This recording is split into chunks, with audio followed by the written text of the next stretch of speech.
करी समस्या के हल तत्काल जी। ए बाबा करतानी अरजी सुनिए महाकाल जी, करी समस्या के हल तत्काल जी। अरे सुकवे सोमार के जल ढारतिया, गाँवे आइल छोड़ के शहर लागतिया। भोले बाबा करे से जोड़ी मिला दी तो दिलावा के बहुत सुनर लागतिया। भोले बाबा करे से जोड़ी मिला दी तो दिलावा के बहुत सुनर लागतिया।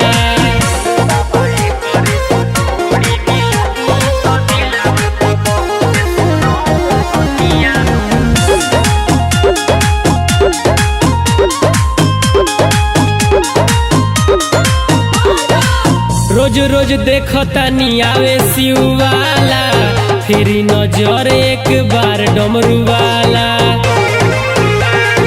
ए बाबा सुनी, रोज रोज देखतानी आवे शिववाला, फेरी नजर एक बार डमरू वाला। अरे मुसकी से बाबा हो करे जा काढ़तिया, हाथावा में चूड़ी हरियर डालतिया। भोले बाबा करे से जोड़ी लगा दी तो दिलावा के बहुत सुनर लागतिया।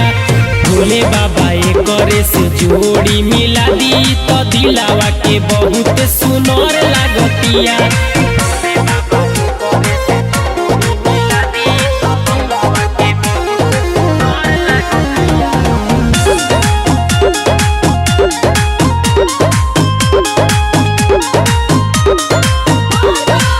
भांगवा धतूर लाएम बेल के पतैया, एही सावन में बना दियो पर सैया। बाबा हो बना दीना।